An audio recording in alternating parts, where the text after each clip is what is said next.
Hi, my name is Bill. I wasn't expecting anything special for my 32nd birthday. Mom had been distant lately, caught up in her own world, and I'd made peace with that.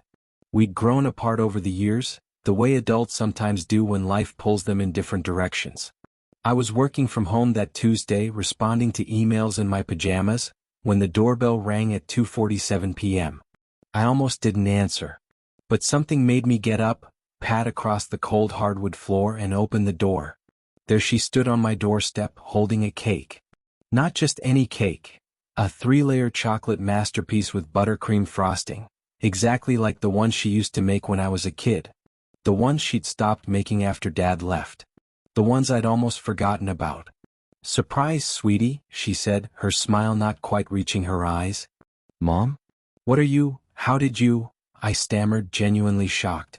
We hadn't spoken in 3 weeks, not since our argument about Thanksgiving plans. "Can I come in?" she asked, and there was something in her voice I couldn't place. Urgency, maybe.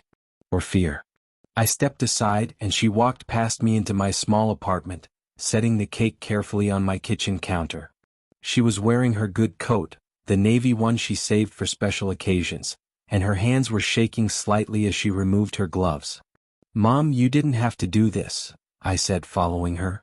"I mean, it's Tuesday. I thought we were doing something this weekend." I know, she said quickly, busying herself with finding plates in my cupboard, though she'd been to my apartment a dozen times and knew exactly where everything was. "I just couldn't wait. 32 it's an important year." That was odd. We'd never made a big deal about 32 before. 21, sure. 30, absolutely. But 32? I watched her cut 2 generous slices, her movements practiced but jittery. The cake looked perfect, rich, moist layers separated by thick swirls of frosting. My mouth watered despite my confusion. "Mom, sit down," I said gently. "What's really going on?" She finally looked at me, and I saw something in her brown eyes that made my chest tighten. Something that looked like goodbye. "Can't a mother surprise her daughter on her birthday?" she asked, but her voice cracked on the word daughter. We sat at my small dining table, the cake between us, and for a moment neither of us spoke. Outside, I could hear the city sounds, cars honking, someone's music thumping through walls, the everyday noise of life continuing. "Make a wish," she said softly, pushing my slice toward me. "There are no candles," I pointed out. "You don't need candles to make a wish, Emma. You never did." The way she said my name sent a chill down my spine. It sounded like a prayer. Like a plea. I picked up my fork, but before I could take a bite, she reached across the table and grabbed my hand. Her grip was tight, almost desperate. "Wait," she whispered. "Before you eat it, I need to tell you something.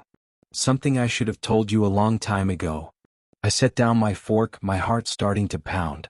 The apartment suddenly felt too small, too quiet. "You're scaring me," I said.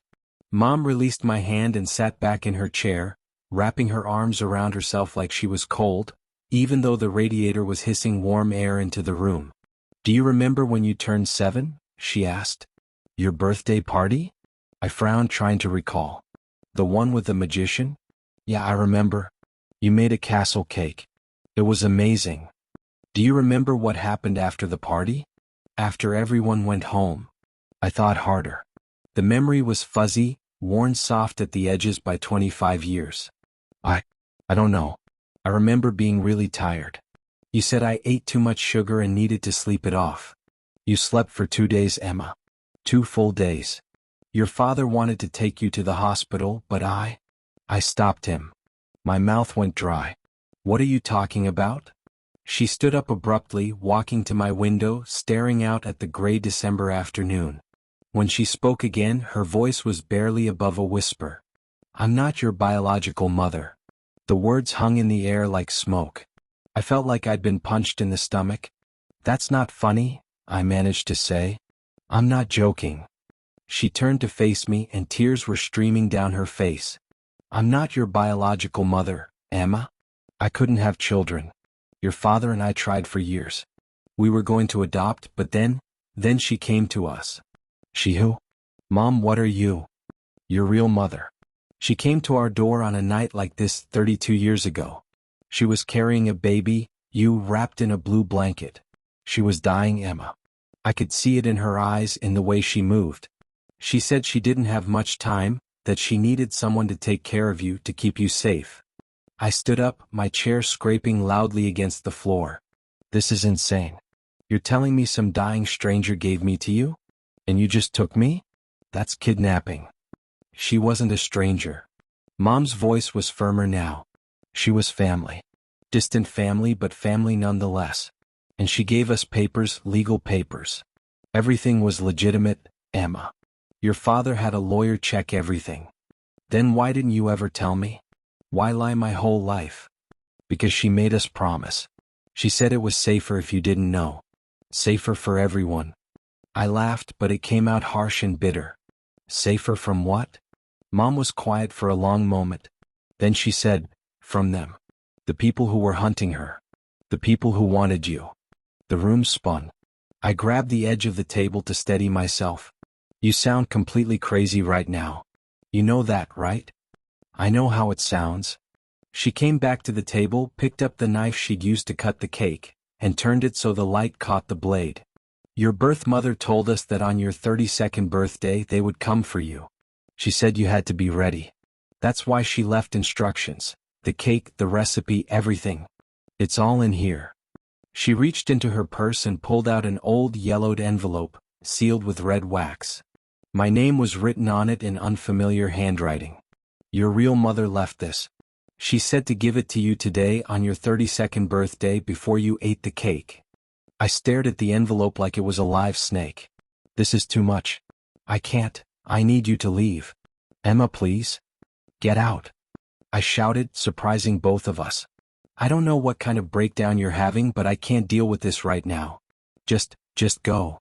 Mom's face crumpled. She set the envelope on the table, gathered her purse and coat, and walked to the door. Before she left, she turned back one last time. The cake is important, Emma. She made me promise you'd eat it today. Everything depends on it. And whatever happens tonight, whatever you see or hear, remember that I loved you. I've always loved you as my own. Then she was gone, the door clicking softly behind her.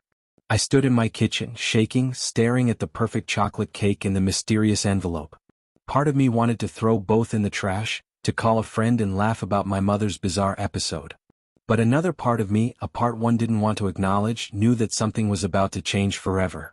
My phone buzzed. A text from a number I didn't recognize. She told you. Eat the cake before sunset. You'll need the strength for what's coming. I dropped the phone like it had burned me. I paced my apartment for what felt like hours but was probably only 15 minutes. My mind raced through every possibility.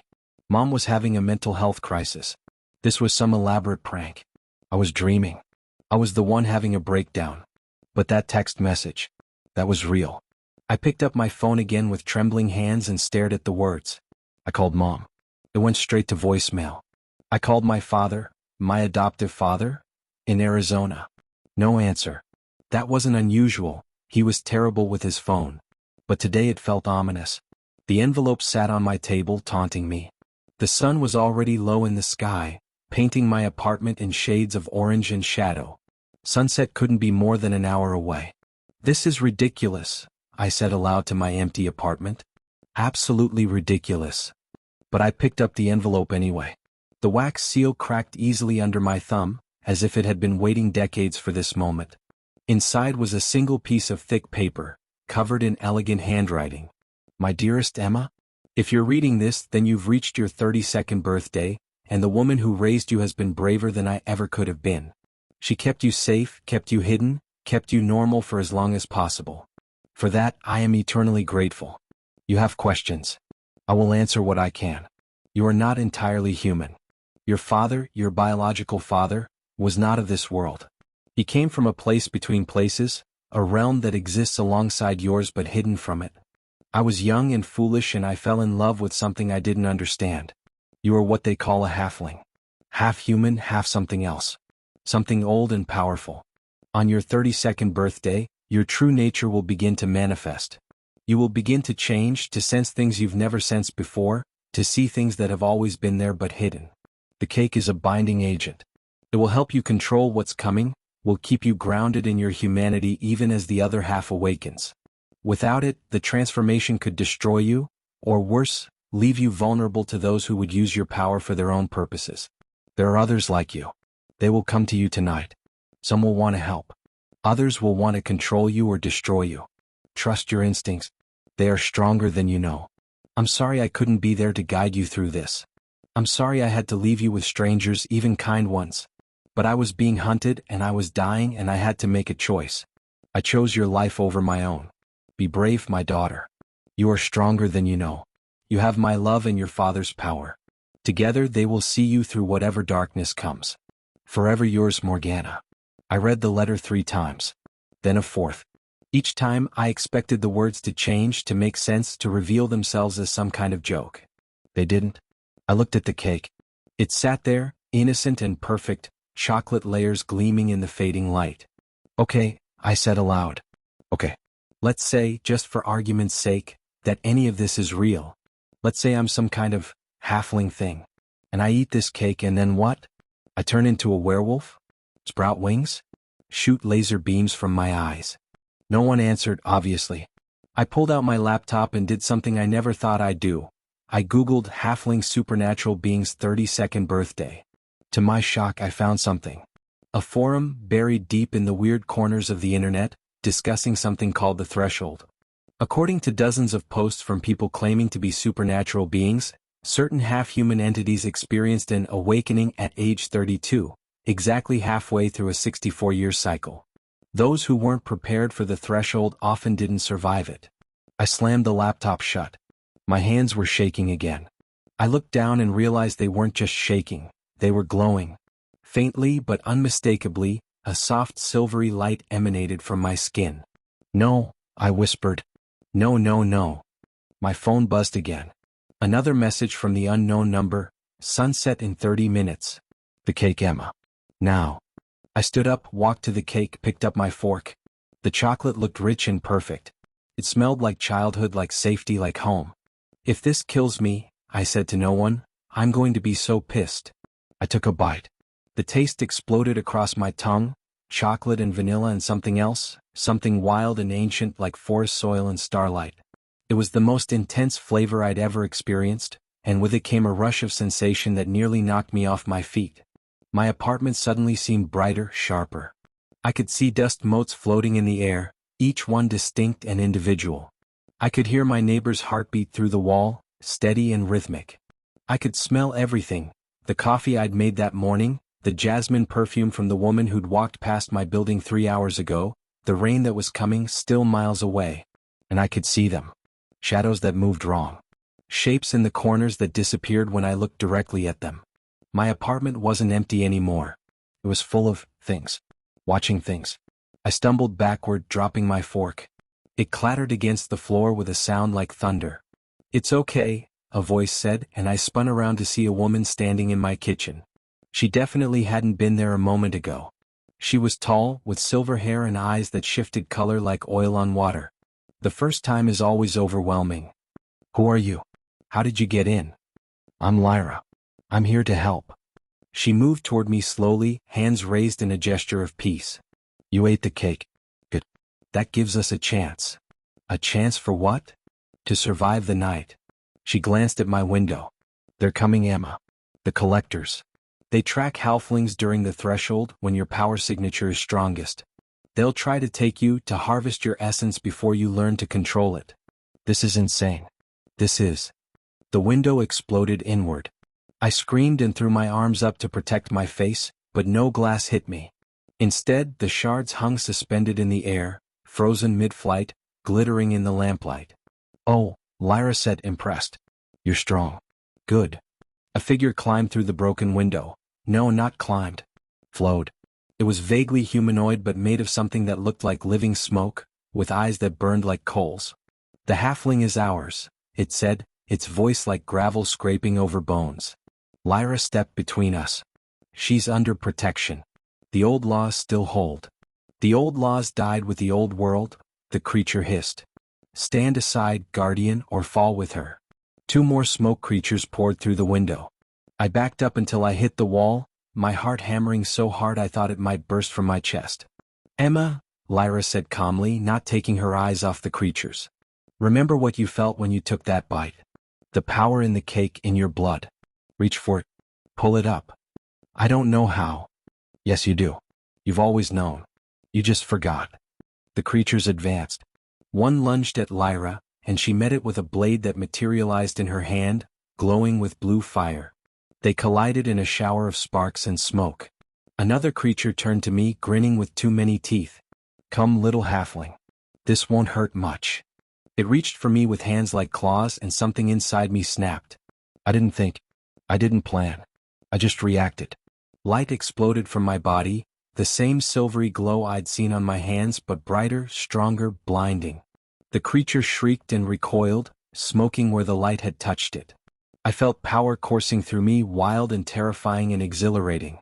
It felt like I'd been sleepwalking my entire life and had suddenly woken up. This was real. This was me. I raised my hand and the light gathered in my palm. "Get out." The word carried weight, carried force. The creatures hissed and retreated toward the window. One tried to resist, and I pushed harder, feeling the power surge through me. The creature screamed and dissolved into mist. The other two fled into the night. I stood there, panting, glowing, my entire body humming with energy. Lyra lowered her blade and turned to look at me, a smile playing at the corners of her mouth. "Well," she said. "That was impressive." My legs gave out and I slid down the wall to the floor. The glow was fading, but I could still feel it inside me, banked like coals in a fire. "What am I?" I whispered. Lyra came to sit beside me among the broken glass. "You're exactly what your mother said in her letter. Half human, half something much older. Your father's people are called the Luminari, beings of light and energy who exist in the spaces between worlds. They're powerful, ancient, and rare, which makes you very, very valuable to certain interested parties. The collectors, among others. But you fought them off on your first day. That's unprecedented. Most halflings need months of training before they can even manifest their power, let alone weaponize it." I looked at my hands. They looked normal now, but I knew that was an illusion. Nothing would ever be normal again. "Is my mom, is the woman who raised me, is she safe?" "Yes. She left town this afternoon. She knew they'd come for you and she didn't want to be a liability. She did her job, Emma. She kept you safe until you were ready." I felt tears pricking my eyes. I yelled at her. I told her to leave. She understood. She knew this would be hard. Lyra stood and offered me her hand. "Come on. We need to get you somewhere secure. This was just the first wave. They'll send more." I took her hand and let her pull me up. "Where?" "Somewhere safe. Somewhere with others like you. And somewhere you can learn to control what you've become." I looked around my apartment. My normal, boring apartment that now had a shattered window and scorch marks on the walls. My old life was over. I understood that now. "Can I bring the cake?" I asked. Lyra laughed, a sound like bells. "Yes, Emma. You can bring the cake." Lyra gave me 10 minutes to pack. I grabbed clothes, my laptop, my phone, and, true to my word, the cake, which I wrapped carefully and placed in a backpack. Everything I owned that mattered reduced to a single bag. "Where are we going?" I asked as we headed for the door.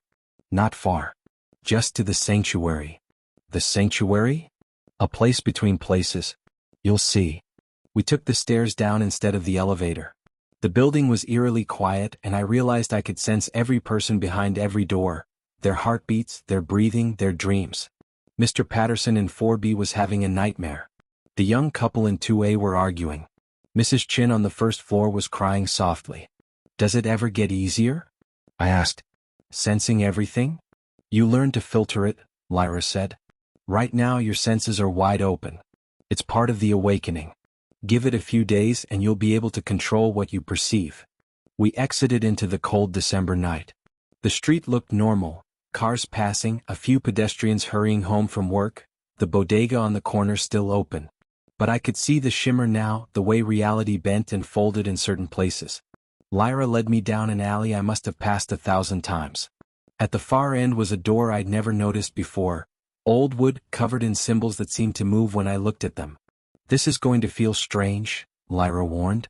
"But don't fight it."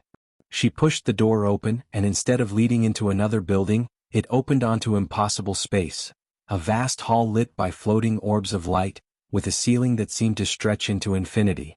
People moved through the space, but people wasn't quite the right word. Some looked human. Others definitely didn't. Wings, tails, skin that shimmered like water, eyes that glowed like mine had. "Welcome," Lyra said, "to the threshold sanctuary." I stepped through and the door closed behind me. My apartment building, my old life, gone.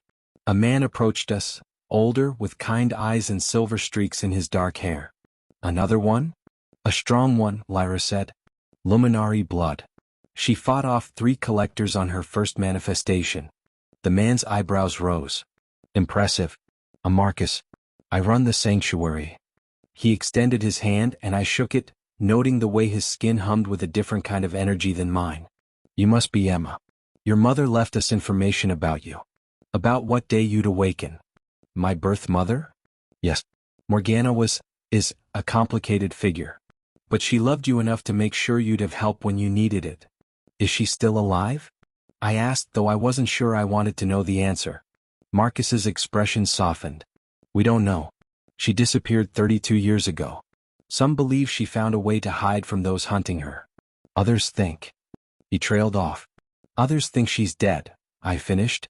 He nodded gently. I felt something twist in my chest. Grief for a woman I'd never known, a mother who'd given me up to save me. "Come," Marcus said. "Let me show you around. This will be your home for the next few weeks, until you learn to control your abilities. Then you can decide what kind of life you want to lead." He led me through the sanctuary, explaining as we went. The space existed outside normal reality, accessible only through certain doors scattered across the world. It was a refuge for supernatural beings, halflings like me but also others. Shapeshifters, seers, elementals, all those who existed in the margins of the mundane world. We passed a training room where a woman with scales on her arms was practicing controlling water. A library filled with books that whispered their contents. A garden where flowers bloomed in colors I had no names for. "You're not prisoners here," Marcus explained. "You're free to leave any time. But out there, without training, you're vulnerable. The collectors aren't the only threat. There are government agencies, supernatural traffickers, ancient entities that feed on power like yours. Here you're safe to learn." We ended up in a common room where a dozen people, I decided to keep using that word even if it didn't quite fit, were gathered around tables talking, laughing, living. "Emma," Marcus said, "I need to be honest with you. Your mother left a message. It's encrypted, locked to your specific energy signature. No one else can open it. Would you like to see it?" My heart skipped. "Yes, please." He led me to a small, private room with walls that seemed to absorb sound. In the center was a pedestal, and on it sat a crystal sphere about the size of a softball, swirling with silver light. "Place your hand on it," Marcus instructed, "and think of your mother." I approached the sphere hesitantly. When my fingers touched its surface, it flared bright and suddenly I was somewhere else. I was standing in a forest, under a night sky filled with more stars than should have been possible. And in front of me stood a woman. She had my eyes, my hair, my cheekbones. She looked young, maybe 30, and desperately sad. "Emma," she said, and her voice was the voice I'd imagined in 1,000 childhood fantasies about my real parents. "If you're seeing this, then you survived. You're strong enough. Thank God." I couldn't speak. This was a recording, a message, but it felt real. "I don't have much time," she continued. "They're close. I can feel them. But I need you to know, giving you up was the hardest thing I've ever done. Harder than dying, which is what I'll have done by the time you see this. But you deserved a chance at a normal life. At least for a while." She stepped closer and I could see tears on her cheeks. "You have power in you, my daughter. More than you know. Your father was one of the Luminary's greatest warriors. His light could heal or destroy. And you have that same potential. But you also have my humanity, my heart. That makes you dangerous to those who would abuse power, because you'll never accept that some beings are worth more than others." She smiled, sad and proud. "Be brave. Be kind. And remember that you are loved. You are loved. Every day you live is a gift I fought to give you. Use it well." The vision faded and I was back in the small room, tears streaming down my face. Marcus stood quietly by the door, giving me space to process.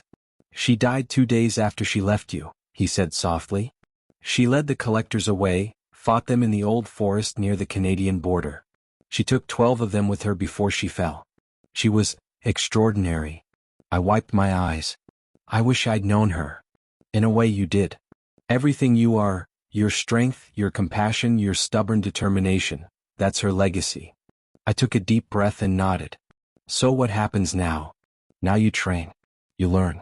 And eventually you decide what kind of life you want. Some of our graduates live normal lives hiding in plain sight. Others join us in protecting halflings and refugees. A few even venture into the deeper realms, exploring what exists beyond the human world.